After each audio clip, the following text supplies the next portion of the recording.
This is Kerrigan and Company. One of my favorite places for holiday shopping is Northeast Arc's store Parcels at the Liberty Tree Mall.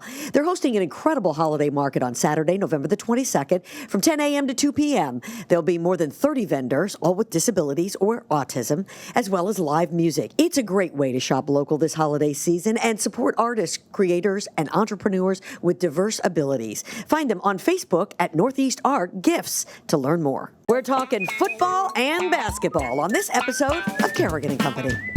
Kerrigan and Company is here for you. Yes, Kerrigan and Company is here for you. Hi, everybody, and welcome to this edition of Kerrigan and Company. It's so good to have you with us. I am really excited about today's show. It's all about sports, and here in New England, we certainly love our sports. And if you're going to talk sports, then you need to get an expert in who can really help you talk through all of sports. And I am tickled pink to not only have a sports expert with me today, but someone I've known for many years and I would consider a friend. It is great to have a former sports anchor, Bob Lobel, with me today. Hello there, sir. Hi, Kimmy. So great to be here. I disavow any of the expert. Oh, please, come on. Stop that. All right. But I appreciate it. Thanks. Oh, gosh, it is so good to see you. Former sports anchor, a podcaster. I mean, you've been a national announcer. I mean, your credits just go on and on, Bob, and I am incredibly impressed by it, I want to tell you. Well, yeah, it's sweet to say that. It's almost like, seriously, you can't talk, when you go talk to people about your job, you can't talk without dropping names. You're naturally a name dropper. Yep. Like, we're going to have Bledsoe on later on in the show. I mean, you're going to name drop him. Yeah, I talked to Drew Bledsoe the other day. So you're always name dropping things. So, but as a kid growing up in rural Ohio, this is like, it's happened to somebody else. I can't explain it.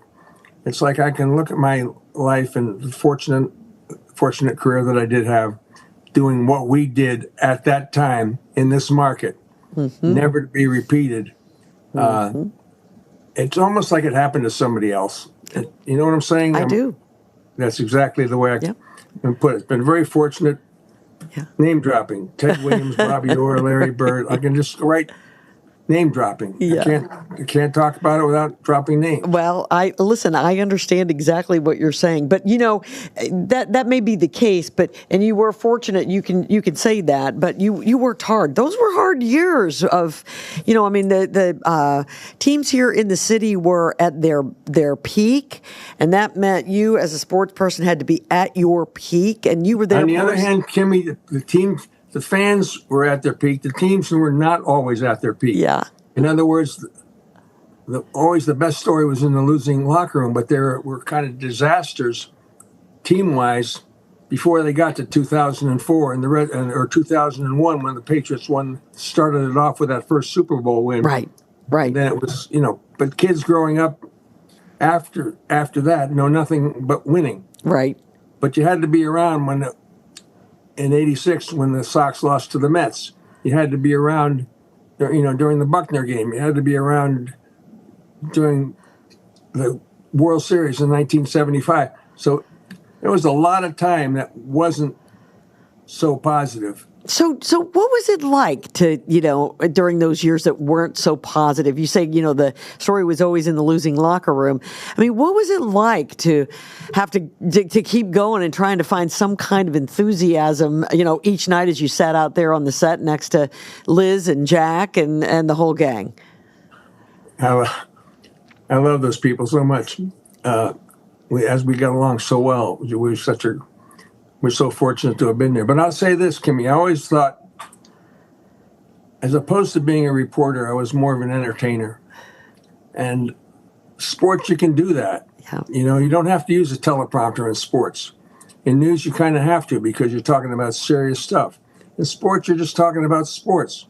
So you had to, we had to kind of keep it, not life and death. You say, why can't we get players like that? You had to make jokes. You had to have a panic button, like behind me. You had to kind of play into the losing mentality. You had to be a fan. Yep. I think you really had to understand what it was like to sit on the other side of that television and watch and be a fan. You had to know what it was like to be a fan. Instead of one audience of 1 million people, it was 1 million audiences of one person. Sure. As you know, you had to talk to that one person. Absolutely. So you've just pointed out two of the things that so many people remember you for. So let's tell the story behind, why can't we get players like that? When did that start? What made you say that? Well, it was a wise-ass comment, for sure. Right. But it started with Lou Gorman. When he was the general manager of the Red Sox, he traded Jeff Bagwell, who went on to be a Hall of Famer, for a pitcher by the name of Larry Anderson late in the season, because the Sox were running, making a run for the pennant, and he thought they needed pitching, and so he traded Jeff Bagwell, who went on to be. And then there were others, Mookie Betts. I mean, there's a whole litany. Now they're all over the place in all sports. So when it happened, the Bagwell, it came out with, why can't, every time he hit a home run for Houston, I said, why can't we get players like that? Right. So it just is really a sarcastic, wise-ass comment. Right. And Lou Gorman asked me to stop doing it. I said, Lou, and he was such a great guy. He knew I wasn't going to stop. I said, Lou, I can't stop. It's too good. Right. I've coined this phrase, and I love it, and I'm keeping it. And then the panic button. When did that come about? When Mike Nozell was our film or a set director, and he had his own studio back, as carpenters do, whatever they do. I never pick up a screwdriver for crying. So I said, can you make me a panic button? Because, I don't know, for some reason, panic buttons were, some bank was giving them out, or I don't know what it was. I said, Mike, can you make me a panic button? And he made that one.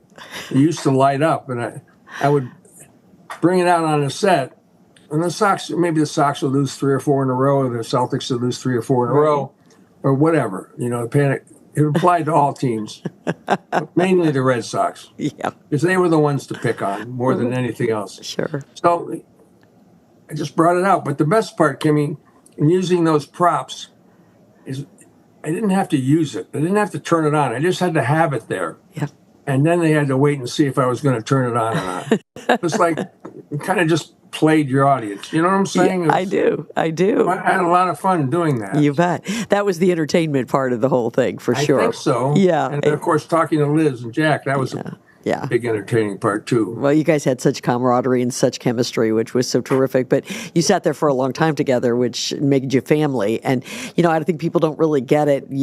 I know a lot of times people will say, well, we're like family. But I think when you spend that much time together and you're together like that, you really do become family. No two ways about it. Oh, right. And then we all had a great sense of humor. I mean, in terms of, and joked with each other. And, right. Kohaywick and Schwegler and, Schwegler was a piece of work.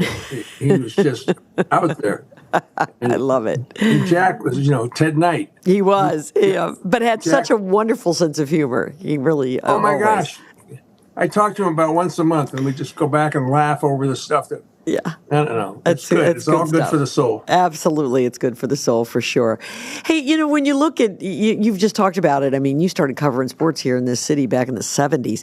You look at it, what do you think's been, outside of the fact that suddenly there was a decade of winning, but I mean, what do you think's the biggest change when it comes to sports mentality in the city? Has it changed at all? Wow, what a great question. Here's what I think. I think one of the most important people in Boston sports was Larry Lucchino. I think he did more in a positive way. He made some mistakes, but he did more in a positive way. I think what's changed? That's so interesting about Larry. Why do you say that? Because I think he made the Red Sox. He was the architect behind their World Series with those 4 championships. Right. And then it all came apart. I mean, in his relationship with Henry and Warner and whatever. But I thought he was really an important part. Mm-hmm. What's changed? You know what? I don't know how to answer that. I just know this is a city of neighborhoods, as you know. This is like and Lucchino was from Pittsburgh, and that was a city of neighborhoods. Lucchino understood that when he came here. Yeah. This was a city of neighborhoods. And the one thing about sports in this geographic area, it brings all those neighborhoods together. Mm-hmm. You know, to become Boston sports fans, whether you're hockey fans, Celtics fans, whatever. Right. But it does, in a way, create a much needed uniting factor for all those diverse neighborhoods. Yeah. Well, that's my philosophical. Yeah, it's just really interesting, and your take on that, and giving that credit to Larry Lucchino. But as you spell it out, it makes a lot of sense to me. I would have thought that you were going to say that it was someone associated with the Patriots, but I guess really, it was. Well, that's a hydra. That's a multi-level situation. Mm-hmm. Now, is it going to be Robert Kraft, who almost moved him to Connecticut? Is it going to be, I don't know, is it going to be Belichick? Is it going to be Brady? Is it going to be Bledsoe? Is it, there's just a lot of moving parts. Right. To that operation. What's Bob Lobel think? I think it was we'll have to ask Bledsoe. We'll find out. He's the one that had to navigate all that stuff going on there. Yeah. What's Bob Lobel think? I think Robert Kraft was very fortunate to get the team that he got at the time that he got it. Yeah. Now, Billy Sullivan brought it here. Robert Kraft kept it here. Yeah.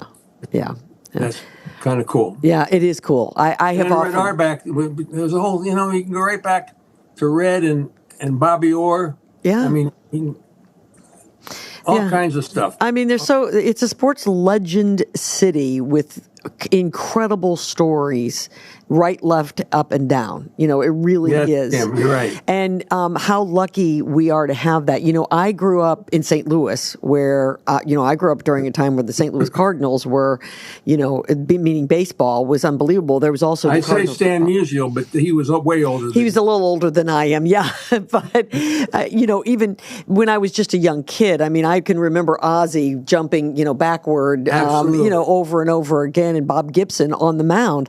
I mean, these were great names, and it was a great sports city, but it didn't have the depth, meaning the city we didn't have the football then, and there was no basketball, and we didn't have all those things. That's one of the things that really, I think, when you explain Boston to people as a sports city, you have to sort of explain all of that, and you realize, wow, it's, again, right, left, up, down, it's everywhere. Yeah, you know what? To have to go out and claim, well, we got this Boston's the greatest sports city in America. Well, it's one of the great ones. Right. Chicago's a great one. Detroit's a great one. Philadelphia's a great one. Absolutely. And usually, if you check the original 6 hockey take away Montreal, but the American original 6 hockey teams, those towns are really the best sports towns of all. Yeah. Well, I think you would say that you were lucky to be in one of the great sports towns. Oh my gosh! And to do, lucky at that time. Yeah. To do what we did. Yeah, absolutely. Hey, Bob, we do this thing here. It's called the Fast Five. So we give you 5 questions. It's rapid fire, and you spit out your answer. Are you ready? I guess I am. All right, here we go, my friend. Who was your favorite athlete to cover as a sports anchor and reporter? Carlton Fisk. Who was the funniest person that you worked with at Channel 4? Jack Williams. What's your favorite snack food? My favorite's pizza. What's the best place you ever played golf? I would say the Nashada Country Club in Concord. And what's your favorite candy to get when you went trick-or-treating as a kid? Jujubes. Jujubes. Oh, I love it. Do you remember the Jujubes? I do. I remember them as a kid. I remember getting them when I went trick or treating, but I also remember them at the movie theater. right? Oh, no, I'm addicted to them. Yeah, get the box of Jujubes. Yes. Okay. That's good stuff. Hey, listen, we've got a great show lined up. You mentioned it. Drew Bledsoe is going to be with us. He's going to join us from the UK, which is really cool. And the lead sports Celtics reporter over at WEEI, young guy, second time he's going to be here on the show. Smart guy. He's a smart guy, and he's really knowledgeable when it comes to the Celtics, which are just about to kick off their season. So we're all excited about that. So lots still coming your way. Bob Lobel keeping me company, folks. Stay with us, everybody. This is Kerrigan and Company. The Cher Show, from Sunny to superstardom. Every Cher you've ever loved in one fabulous new musical. The Cher Show is on stage at North Shore Music Theater now through November 2nd. Get tickets at nsmt.org. This holiday season, you can find gifts worth giving at Parcels from Northeast Arc. This unique gift shop features products from across the United States and around the world, all made by people with disabilities or autism. I'm lucky enough to own several items from the store, including pottery and jewelry. The quality is incredible, and I love being able to support artists and entrepreneurs with diverse abilities. You can shop in-store at the Liberty Tree Mall or online at parcelsgifts.com. Shop online using the code KIM10 to save 10% on your purchase through December the 25th. This segment of Kerrigan and Company is brought to you by Lucia Lighting and Design, where people in the know go for the best possible lighting and design experience. Hey, welcome back, everybody, to Kerrigan and Company. So good to have you with us. And I'm having a blast with my old friend, Bob Lobel, who has joined me. And it's so great to have him with me. Of course, a guy who knows a little bit about sports, I should say. But we've got somebody else who's joining us right now who knows a lot about sports as well. And I'm tickled pink to have him with us. This is his second appearance, by the way, on Kerrigan and Company. Justin Turpin is with us from WEEI. He is their lead, Bob, their lead Celtics reporter. Yeah, now, Justin, how 2 appearances? I got 1. How's that happening? I don't know. It's an honor for me, I guess. Bob, you know something and I don't.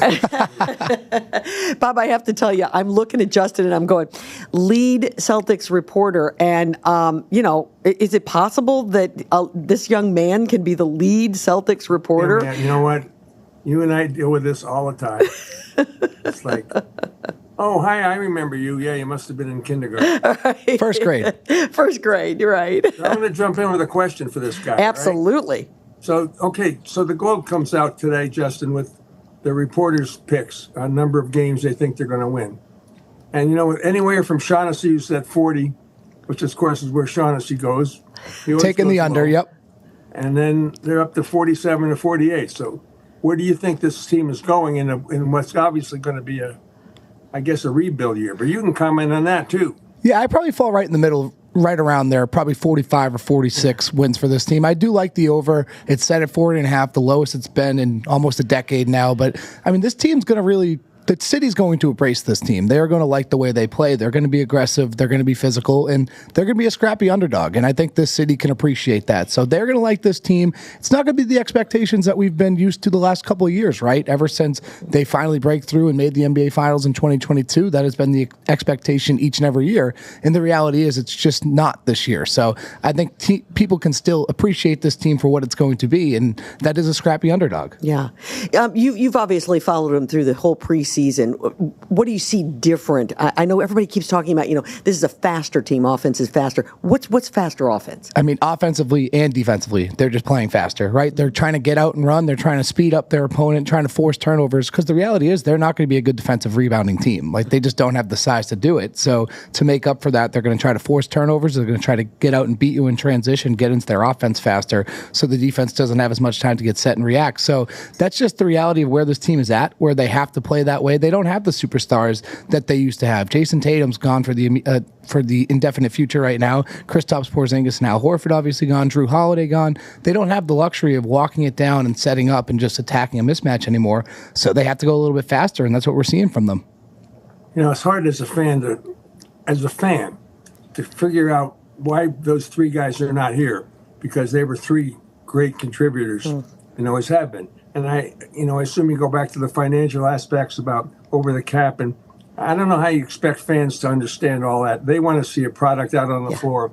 Obviously the fallout of this, of what you're saying, Justin, is that they're going to take less threes. I think that's hard to believe. That I don't think that'll be the case. I think the threes will still be pretty much up there, and I know it's tough for fans to really understand what happened, right? Because you had a bunch of guys that won you a championship a year ago. You were a 60-win team last year, and maybe people probably think even if Jason Tatum didn't get hurt, they might have had a chance to beat the Knicks there. So it is tough to understand, but that's just the reality of where we are in today's NBA, and it's tough to swallow. Yeah, it is tough to swallow. Bob, a year ago, as we were playing the Knicks, that's when Justin was here on the show, and he said something then that I thought about the whole time, and it came to fruition, and that was that if they could not win, then it would be the opportunity for the new ownership to step in and make that change. Deal, right? Right. So, Justin, would if that ownership wouldn't have changed, would we still be looking at the same team From last year? Yeah. I don't think so. I think the changes would have happened no matter what. did. Had they made it back to the NBA Finals or even won it, I think if they won it, maybe it would have been hard for a new ownership to come in and rip it up, or even the prior ownership to keep it to not keep it intact after going back to back potentially. But the reality is just with the second apron penalties, the financials of it, and even the basketball penalties of it, not being able to use your mid-level exceptions, losing draft picks and all that, it's tough for owners to live in that realm, and that's just the reality of it. So I think the only way they were going to avoid it was to possibly go back-to-back, and even then you probably would have saw some cosmetic changes around the edges, but it's just the reality of the league today. See, I think when you come up with conversations, and this is so true, and you have to really be so much smarter to cover an NBA team now than when we did, because we would just go and sit and watch Larry Bird make a pass and just not even worry about all of the mid-level exceptions. Right. So, if you come up with that, you start talking that, I say, what are you talking about? Why, how many, what's Tatum going to average? What is about his turnovers? What about mid-level exceptions? It was nice the last couple of years to not have to worry about that. It was like we were back in the 80s, and I didn't cover the team in the 80s, but I can imagine what it was like when they were just running through the league and they were always competitive, always fighting for a championship. Right, exactly. And that's what this felt like the last couple of years with this team. And I think people look back on the 2023-24 Celtics like they do the 86 Celtics eventually as one of the best teams in franchise history, one of the best teams in NBA history. I think that's a conversation that will be had down the road. Yeah, absolutely. Bob, it's funny that you brought that up because that was the next question I was going to ask, not of Justin, but of you, because, you were here covering the great teams of the 80s, and you covered the teams of the late 90s, too. And I just wondered, after watching, obviously, those 80s teams, watching the team when they won the championship. I'm trying to remember what year that was. What year would that have been? 86? In 86, but then in the late 90s, what was what period when Pierce won? What year was that? 2008. 2008, thank you. And what were the better teams? Can you compare them? You know what? It's a different game. Right. There you go. It was a different game. So you're not going to take away what I think was the 86 Celtics with Scott Wedman and Bill Walton and McHale and Parrish and Bird. They're not walking through the door. Yeah. Robert Parrish and Larry Bird are not walking through the door, as Rick Pitino would say. Yeah. So it was but now, during the Garnett, Ray Allen, Pierce, it was a whole different type of game. Don't you? Even looking back at Justin? 100%. Even looking back at the 2008 finals, you're seeing final scores that were under 100 points from each team, and that's just not the reality of today's league. Right. It's like you have to put up like 118, 120 to win on any given night, and it was rare even in 2008 for teams to get to that total. So yeah, it's just a different game, and the game's constantly evolving, and I think the Celtics have played a big role in that, right? I mean, it started with the Warriors and Steph Curry and Klay Thompson when they won their first couple championships, and it was a lot of three balls, and that was a lot to do with Curry and Klay, and now the Celtics now, I mean, they're just so heavily reliant on the three, and you're seeing other teams do that as well. Mm-hmm. Absolutely. I know the Peyton Pritchard. I'm sorry, Kimmy. Go ahead. You go ahead, Bob. No, Peyton Pritchard's like a star of stars in the TD Garden because of his quick ability to light up a three, and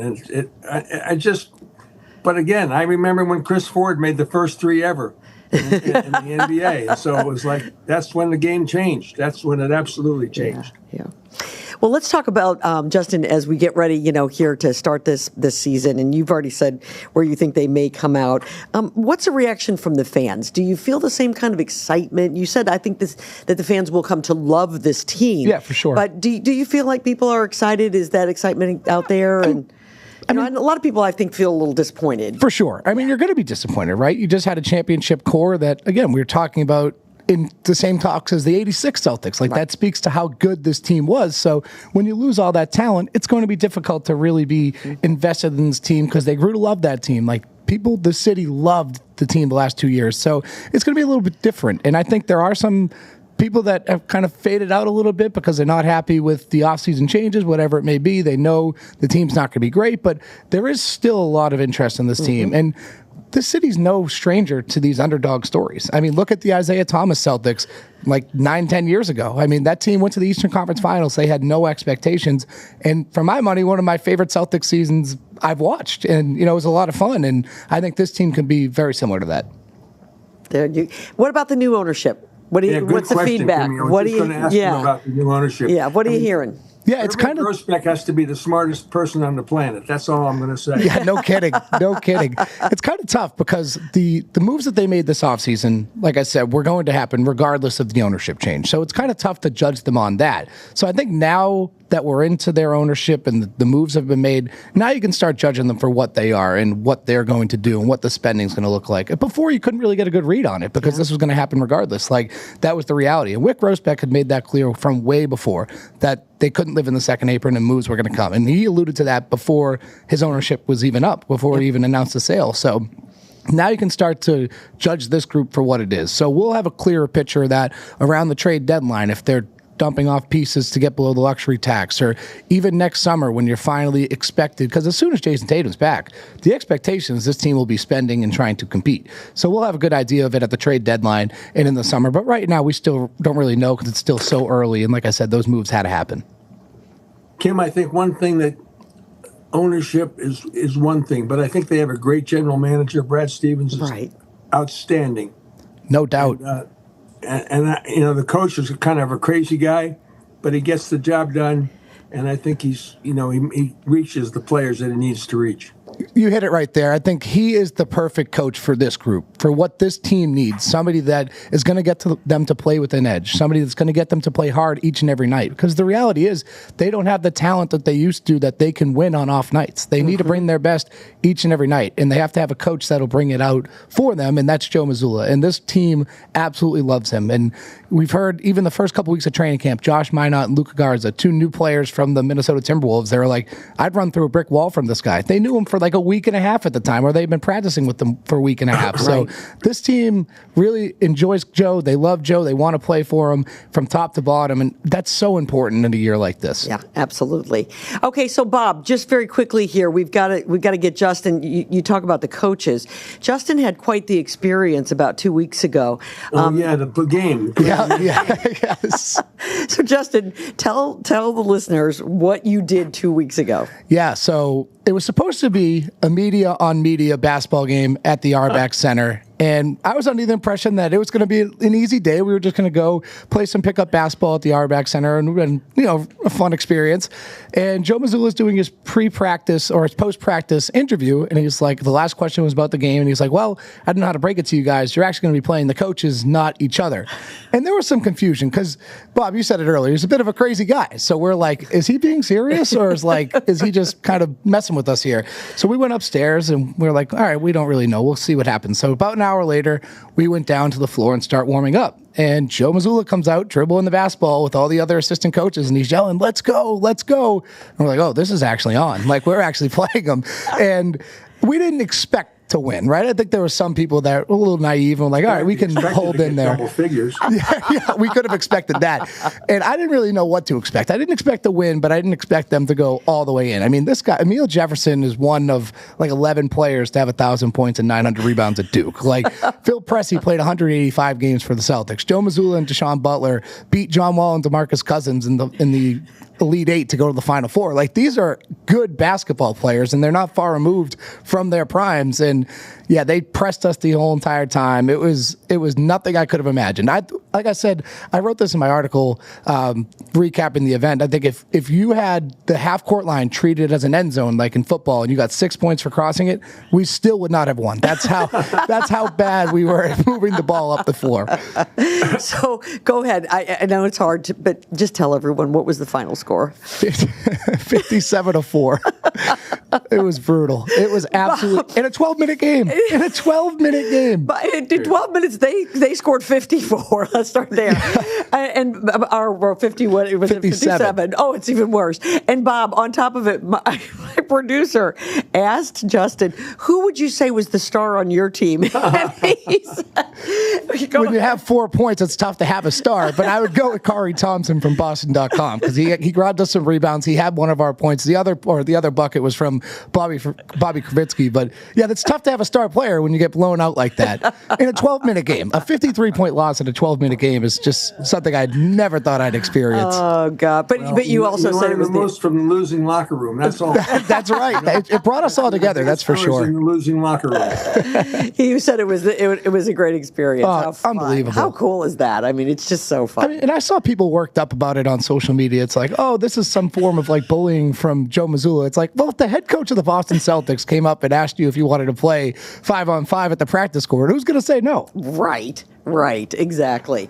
And maybe it was a little humbling, so maybe some of you might change some of your line of questioning after it. Justin, this has been so fun. I mean, isn't he cool, Bob? He is. No, believe me. Tell Greg Hill I said hi. Oh, I can, for sure. It's great to have you. Thank you so much. My pleasure. For Thanks coming for having me on. And listen, as the Celtics continue here, we'll definitely check back, okay? Let's do it. Absolutely. We'd love it. Bob, let's hold tight, okay? And we'll wrap things up when we come back. You got it, girl. All right. This is Kerrigan and Company. The holidays are coming. Is your house ready? If you're like me, you probably want to make some changes before your friends and family arrive to celebrate the season. You might need entirely new lighting, or maybe you just want some new pieces of furniture or some accessories. No matter what you're looking for, my friends at Lucia Lighting and Design in Lynn can help. Start by going to lucialighting.com to take a tour of their beautiful showroom, then make an appointment to see their incredible inventory of in-stock items. That's lucialighting.com. Tell them Kim sent you. This fall, Rumson's Rum is giving you something to cheer about. It's their Harvest Cheer cocktail, and you only need 3 ingredients. In a shaker filled with ice, add 1.5 ounces of Rumson's Gold Rum, 3 ounces of apple cider, and 1 ounce of cranberry juice. Gently combine and strain into a glass filled with ice. Top it off with a cinnamon stick garnish. Ask for Rumson's Rum at your local liquor store today. Rumson's, life lived, life enjoyed. The Share Show, from sunny to superstardom. Every Cher you've ever loved in one fabulous new musical. The Share Show is on stage at North Shore Music Theater now through November 2nd. Get tickets at nsmt.org. Welcome back, everybody, to Kerrigan and Company. So good to have you with us today. And, of course, keeping me company today is the one and only Bob Lobel, and I'm thrilled to have him. And we are excited, Bob, about our first guest. He's coming to us all the way from the UK, apparently pouring wine at a very sophisticated club. But he has been in the UK, not just because he's a winemaker, but because the NFL, of course, has had a big presence over there. And I think that Drew Bledsoe has been there. Drew, you over there as an ambassador as well? Yeah. We went to the game, the Rams-Jaguars game. We poured some wine at Wembley Stadium. Man, Bob, I've come a long way from that young kid you met from Walla Walla. Now I'm pouring wine at Wembley Stadium. I wouldn't even recognize myself if you introduced me to that 21-year-old kid you first met. You came into the station with Mara. I remember you came into the Channel 4 with Mara. Just absolute kids back in the day. Now we're pouring wine for the king. But tonight we get to go to. I'm really actually pretty excited. In the U.S., I didn't grow up much of a soccer fan, but we get to go watch Arsenal play Atletico Madrid tonight. So we get to see some real football, as they say over here. Big time. Which will be really, really fun, all the pageantry around that. So Yeah, no, we're just we're just hanging in London for a little while, and then we get to come back and see you guys tomorrow. Though we're gonna be in Boston, and we'll be around for the Pats game against the Browns on Sunday. Oh, that's great, super. By the way, have you been to a soccer game over there before? Because it's insanity. You'll want to drink some wine before you go for sure, because that is crazy stuff when they get into the stadium. Drew, let's start. Talking about the wine. I mean, you're talking about it. And you and I said to you off the air, I've interviewed you a number of times, occasionally about football, but mostly about wine. And so let's talk about Double Back Winery. And it's one of really 3 different products that you are involved in. Yeah, it's been really, really meaningful to us. Walla Walla is my hometown, and that's where we're back. When I retired, went back and started a business there. When you grow up in a small town with 30,000 people, really the community raises you. And so all of these people that took care of me and watched out for me, they got to go on that ride with me when I was in the NFL. And then for me to be able to go back home and have a meaningful business that represents not just our family, but our town and our valley and all of that, it's a meaningful thing. We have a ton of fun doing it, but we're really serious about it. We want to put our best foot forward and really represent, our hometown in the best possible way. Yeah. Well, it is your best foot forward, too, because the wine has won tons of awards.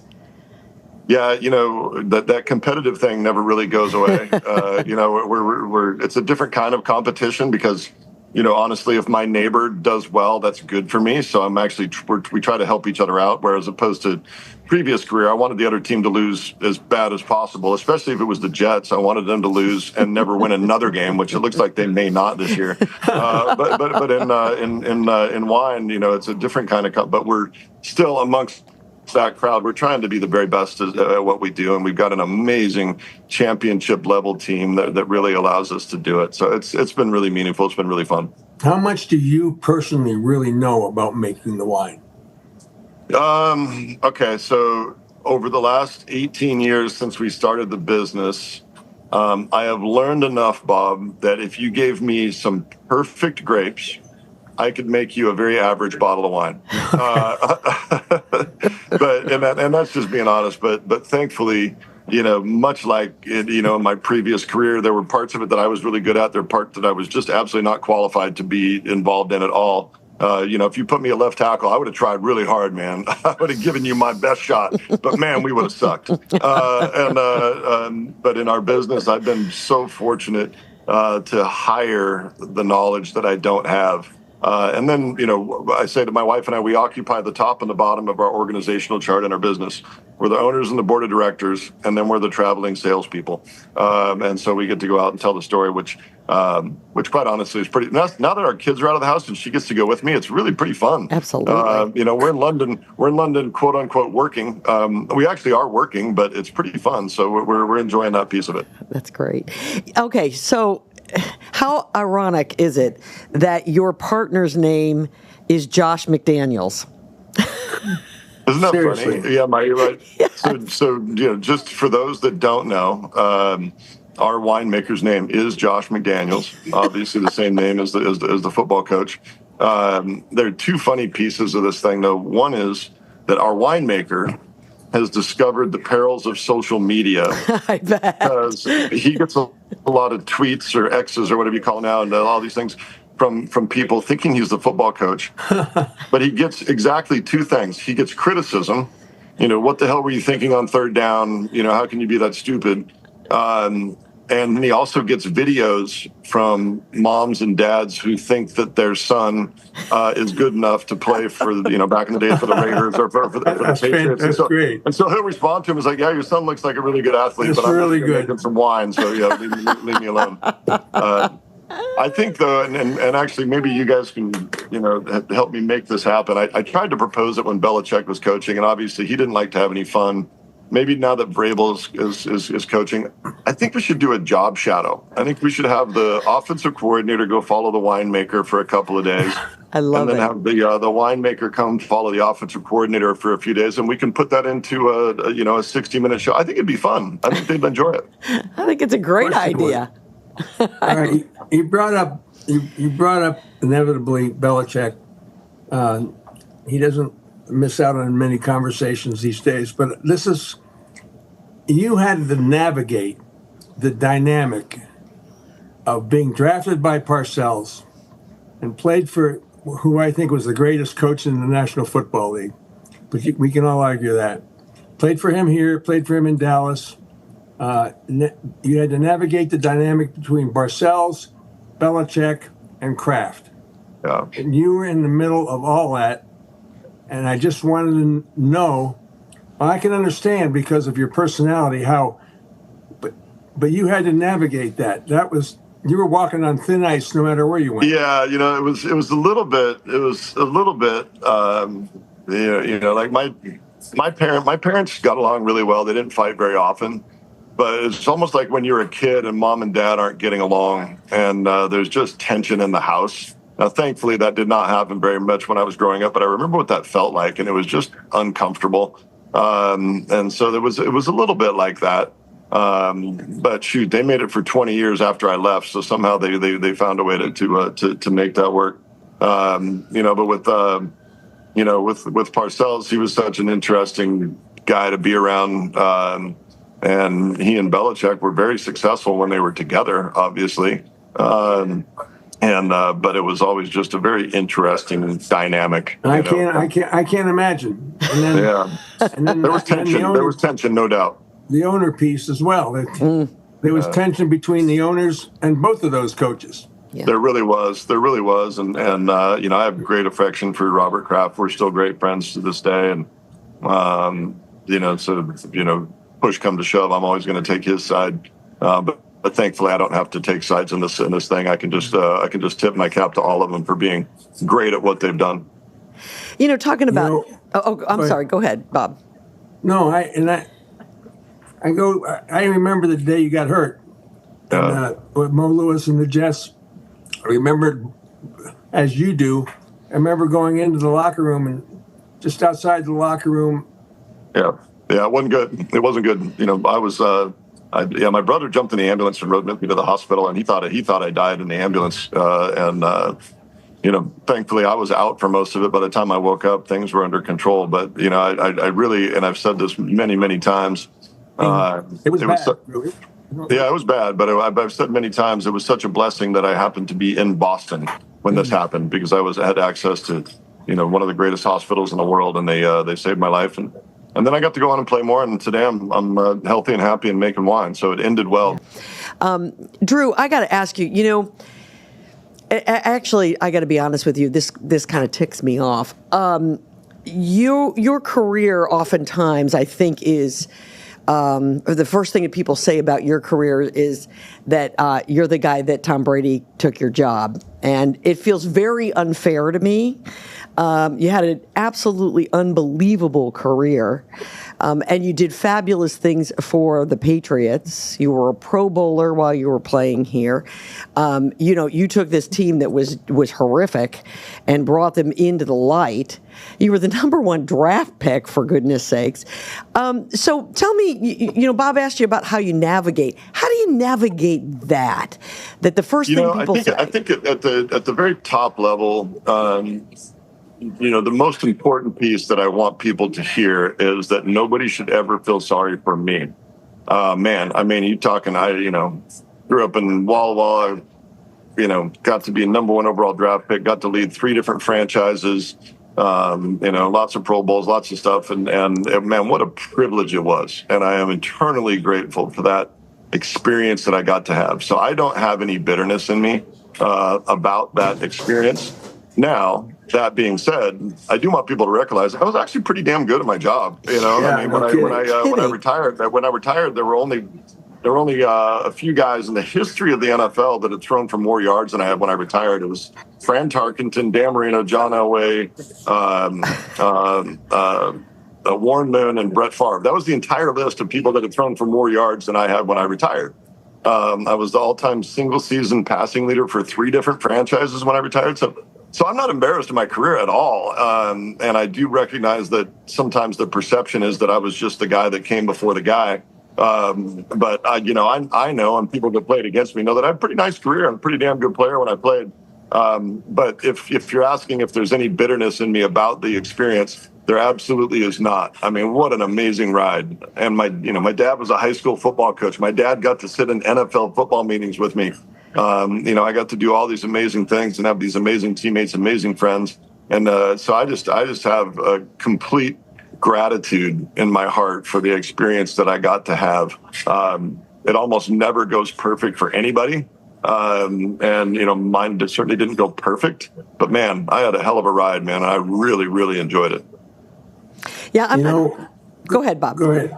No, I was just going to say, there was a moment before the Super Bowl where Belichick called both of you guys in, not you and Brady, in separately, and told you were not going to start, and Brady that he was going to start.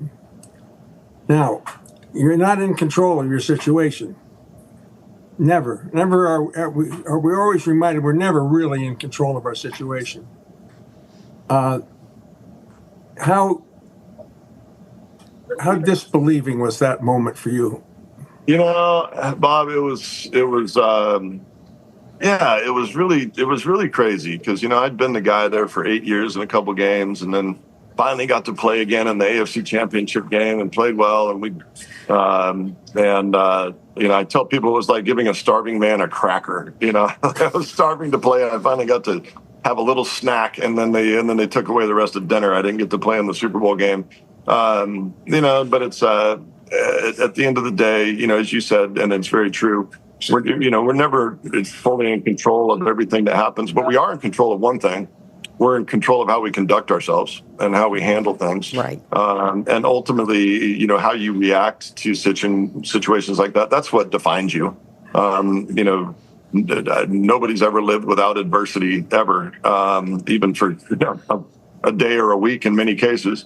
And we oftentimes can't control what happens to us, but we always have control of how we conduct ourselves. And thankfully I had just great parents and great friends around me and great support. And the nice thing is now when I come back, because I didn't make a mess of things, when I come back to Boston, it's a really cool thing for me. Because when I was playing, if I was out in public, it was pictures, it was autographs, it was selfies, whatever, all this stuff. Now when I come back, I feel like people treat me like their own friend that came home. I'll be walking down the street and some bus driver, some cop will drive by like, "Hey, what's up, Drew? Good to see you, man. Hope the wine business is good." So it's really just a cool thing. And so it's the relationship that I have with New England is very strong, and it's strong in a way that's very personal. You guys know, as I learned, that Boston's pretty tight knit, and some of these relationships go back many generations. And it's hard to break through and become part of the family. And I really feel like I'm part of the family when I come back there. And it's incredibly meaningful to me when I get to experience that.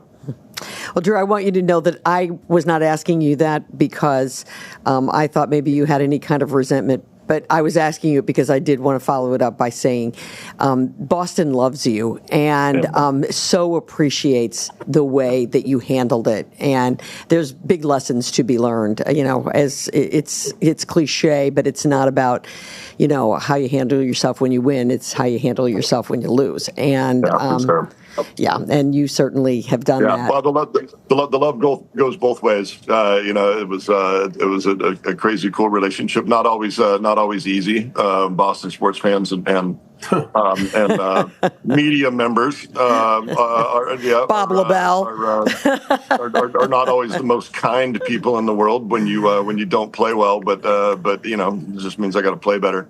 Yeah. But through the end of it, man, the relationship has been amazing, and I will tell you one thing, and that has been really cool in going from my former life to my current life has been all of those the lessons that come out of ball and come out of quarterbacking a team. Man, they transcend so directly into what we're doing now, and our team. We're a championship level team. We also learned to treat our people very well. We have our own farming team now that we started 6 years ago. And we made the commitment when we started that we were going to treat our people better than anybody else.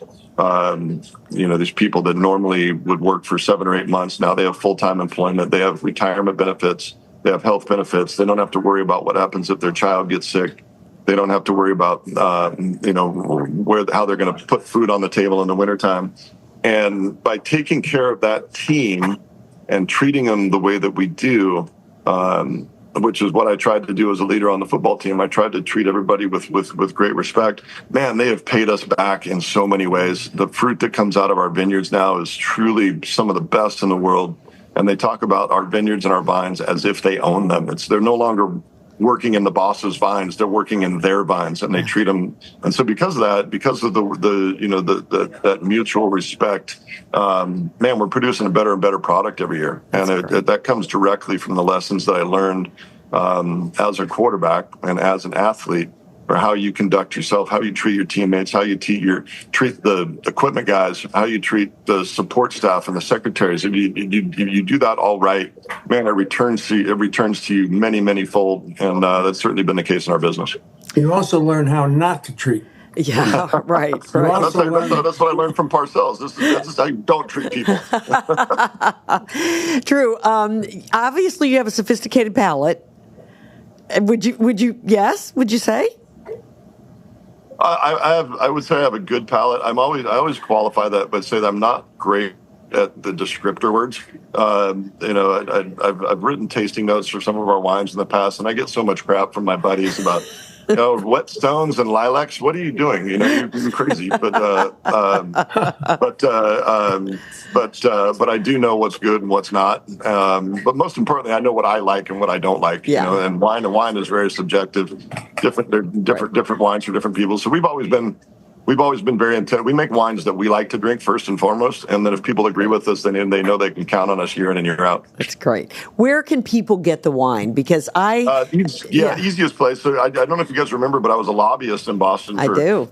For a year and a half, which was dirtier business than I thought, to be honest with you. You thought football was tough, but because I got to help out with that a little bit, we can directly ship the wine to your house. So right. As I was saying to Bob before we came on, it's really kind of magic if you get your credit card out of your dusty wallet, Bob, and you put your credit card number into the website. The wine write this down. Slow down. I'm going to write it down. Magically show up at your doorstep, so we can ship wine directly to you. Okay. We also have some great retail partners, and we're doing. We do a couple wine. We just did a great wine dinner at Davio's before I hopped over the pond, and then we got another wine dinner at iPozzi restaurant. Or E-Posi, I'm not sure exactly how to pronounce it. I've just seen it in emails when we come back on Friday. And so we have great partners, so you can find it at the right retailers and the right restaurants in and around the Boston area. And one final question from me, sir. What's your favorite? What do you suggest if I'm just getting into double back and I don't know? Yeah, what do you think? We've been drinking a lot of our Pinot Noir. We've got a Pinot Noir project from the Willamette Valley of Oregon, and man, I love that wine. The Doubleback Cabernet will always be my favorite. That was our first baby, and still gets our full attention. But our team is doing such a great job that the wines across the board are truly fantastic. I don't ever have to fake it when I'm out on the road talking about our wines, because I actually really genuinely like all of them. But the Doubleback Cabernet, that'll always be our baby. Super. Continued success. Thank you so much for taking time. Great time. Absolutely. Great to talk with you. Yeah, we'll be back in town tomorrow and through the weekend, and pretty fun. The Patriots have turned the corner really, really fast. It's pretty cool to see them really ahead of schedule in my mind for where I thought they would go. I knew Vrabel was going to be a great coach. I really like Drake May, but they're really putting some pieces around, and pretty exciting to see them rising back up. We'll see how the rest of the season goes, but they're showing signs right now that they should be a playoff team. Yeah, we'll take a look at their schedule. I'd be excited too. Oh, good. I haven't looked. I know they get to play the Jets and the Dolphins, and they both look like they're hot. Well, yeah, Jets right now, twice, and the Dolphins, and they got the Browns next weekend, and yeah. I mean, don't sleep on the Browns though. They've got some pieces, but yeah, the future is bright. I love it. Pretty cool to see them. Flacco comes back. Did you ever think about coming? Flacco comes back. Flacco's Oh still playing. man, it's funny. We were just at the game over here in London, and even at 53, when they play the national anthem, my body physically reacts to that. I start to kind of get chills a little bit and start to like, give me my helmet. I may not be able to give you a game, but I can give you a few good plays. A set of downs. Come on, I can do it. Yeah, exactly. Give me my helmet. I'll get out there just maybe a series, maybe 2 series, but then I'm going to have to go sit back down. Hey, listen, we just heard it from Drew Bledsoe. This could be a playoff-bound team. I love that. There you go. Yeah, they're awesome. Yeah, they're fun. They're a lot more fun than what we've seen over the last couple of years. That's for sure. So this is good stuff. Well, hey, thank you guys so much for taking Drew. the time with me. It's always a pleasure, Bob. Great to see you. You too, Drew. Hope to see you back there in New England when I'm back here over the next week or so. Sounds like a plan. All right, Drew, take care. Yeah. Thanks again. Thanks so much. Thanks so much, guys. See ya. Bye. Stay with us, everybody. This is Kerrigan and Company. The Cher Show, from sunny to superstardom. Every Cher you've ever loved in one fabulous new musical. The Cher Show is on stage at North Shore Music Theater now through November 2nd. Get tickets at nsmt.org. Is there anything better than a fun Friday? Well, how about adding a facial to it? My friends at Sienna Aesthetic Medical Spa in Beverly are hosting Fun Facial Fridays every Friday in October from 11 a.m. to 3 p.m.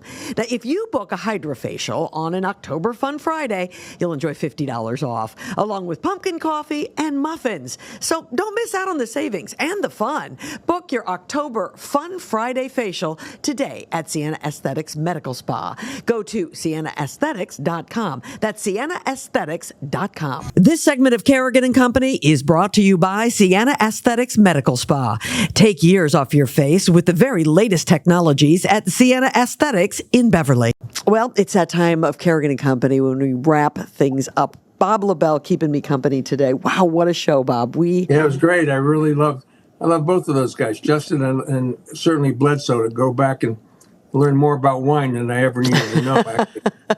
You know what? Grigio, I'm on it. I'm all over. I can figure that out. I know. You know what? I wish I would have asked him. I just wonder, growing up as a kid in Walla Walla, if he was like, okay, I see all these vineyards. This is going to be my fallback. You know, if this football thing doesn't work out. I don't know when it was he decided he'd be a winemaker, but it's a cool fallback, huh? Yeah, no, he's done pretty well with it. Yeah. Well, it doesn't hurt to be Drew Bledsoe. I like the fact he's talked about being so competitive. No. And how he's going to make his wine. Yeah. That's just the athlete in him. It is. It's he's good a great stuff. guy. He really, one of my also all-time favorites. That's great. Listen, tell everybody, I know that you and my good friend Mike Lynch, you two get together. Do you do the podcast once a week, once every couple of weeks? How often you do it? Once a week. Once a week. And it's called? I don't know. I think it's called Unanchored. No, it should be called I don't know. It should be called Nobody Cares. That's not true. I got all kinds of names for it. Unanchored Sports is what the real name, but it should be Nobody Cares or just the disabled list. Since he's in a walker and I'm in a wheelchair. That should be the disabled list. I told him change the name. Okay, that's Unanchored Sports. Exactly, Unanchored Sports. I was giving you I was going to say it, but you. I know. I'm sorry. Well, and we can find that on Facebook, right?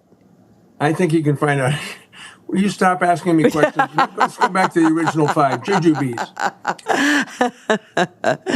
Bob, this has been a treat. YouTube. Yeah, okay. YouTube and on Facebook. All the familiar places you can find podcasts. Exactly. There you go. That's what I wanted you to say. But, I'm prompting you, Bob. I can only do so much for you. I know. Sam, I'm sorry. I'm a slow learner. Hey, it has been a treat. Thank you so much.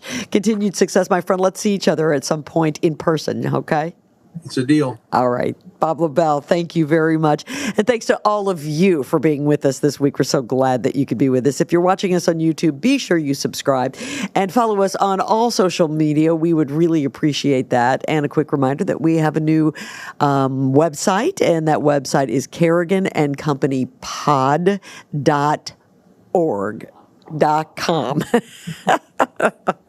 Bob, you've done this to me. Now I can't even remember my own website. I haven't done anything to you. I'm just saying, actually, you have a real genuine podcast. You're in big places. I can just write all this stuff down.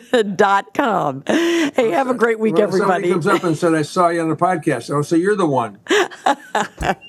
Have a good week, everybody. We'll see you back here next week.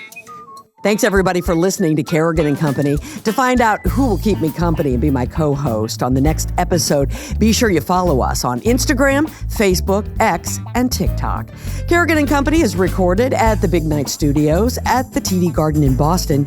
You can view the podcast on YouTube and listen to it wherever you get your podcasts. Be sure you tell a friend.